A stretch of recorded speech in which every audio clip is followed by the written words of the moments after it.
Elizabeth Gilbert once wrote, "Grief does not obey your plans or your wishes. Grief will do whatever it wants to you, whenever it wants to. In that regard, grief has a lot in common with love." I like this take on grief, or trauma, or whatever you want to call it.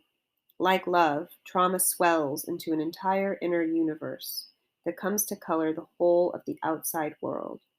Like love, grief lives itself through the grieving and can't but speak its truth. But unlike love, our culture meets the voice of trauma with an alloy of disquiet and denial. We want to make the sadness go away, to lift the sorrowing heart out of its sorrow immediately. Often we mistake for personal failure our inability to solve another's grief, or mistake their failure, the inability to snap out of it on the timeline of our wishes. I've waded through oceans of pain with its lapping waves of grief. It is impossible to get through a life, through half a life even, without living through the two most universal human experiences: love and loss, each presupposing each other, each haunted by the specter of the other or by its ever present prospect.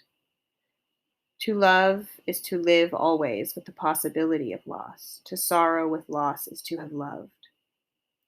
Love and loss, opposing forces but connecting and moving through us and each other. B.